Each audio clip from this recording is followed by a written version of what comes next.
নমস্কার বন্ধুরা, আপনারা সবাই কেমন আছেন? আশা করছি আপনারা সবাই অনেক ভালো আছেন। এখন আপনারা দেখছেন ভূতুড়ে ডায়েরি 01, সাথে আছে আমি সালমা। তো আজ আপনাদের সাথে একটা আমি ছোট্ট গল্প শেয়ার করব। তো গল্পের নাম হলো হাসপাতালের ফুটেজ, ভৌতিক কাহিনী। কলকাতার এক পুরনো সরকারি হাসপাতাল। বাইরে থেকে দেখলে সাধারণই লাগে, কিন্তু ভেতরে লুকিয়ে আছে এক অদ্ভুত রহস্য। এই হাসপাতালের নাইট শিফটে কাজ করত রাকেশ নামের এক সিকিউরিটি গার্ড। তার কাজ ছিল সিসিটিভি ক্যামেরার ফুটেজ নজর রাখা। প্রথম কয়েকদিন সব কিছু স্বাভাবিক ছিল, কিন্তু এক রাতে সব কিছু বদলে গেল। সেদিন রাত ঠিক 2টা।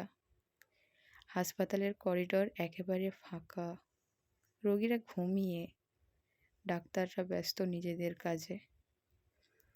রাহুল মনিটরের দিকে তাকিয়েছিল। হঠাৎ সে একটা অদ্ভুত জিনিস দেখতে পেল। একটি সাদা পোশাক পরা মহিলা ধীরে ধীরে করিডোর দিয়ে হাঁটছে। রাহুল অবাক হয়ে গেল, কারণ ওই ফ্লোরটা তখন পুরোপুরি বন্ধ ছিল। সেখানে কেউ থাকার কথা না। সে জুম করে দেখল, মহিলার মুখটা স্পষ্ট নয়, কিন্তু হাঁটার ভঙ্গিটা অস্বাভাবিক। যেন মাটিতে পা ছুঁইয়ে হাঁটছে না, ভেসে যাচ্ছে। রাকেশ ভয় পেলেও নিজেকে সামলে নিল।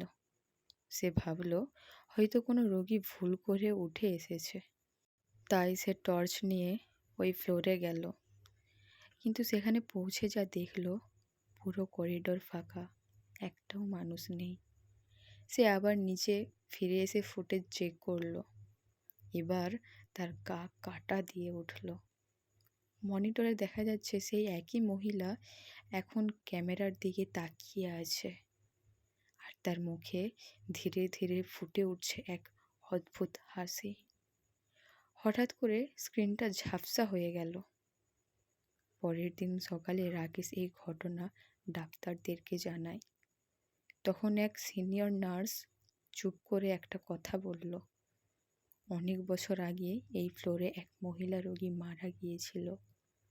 বলা হয় তার আত্মা এখনও এখানে ঘুরে বেড়ায়। তারপর থেকে রাত 2টার পর ওই ক্যামেরা আর কেউ চালু রাখে না, কারণ সবাই জানে সেই ফুটেজে যা দেখা যায় তা মানুষ নয়। তো বন্ধুরা, গল্পটা কেমন লাগলো? আশা করছি অনেক ভালো লেগেছে।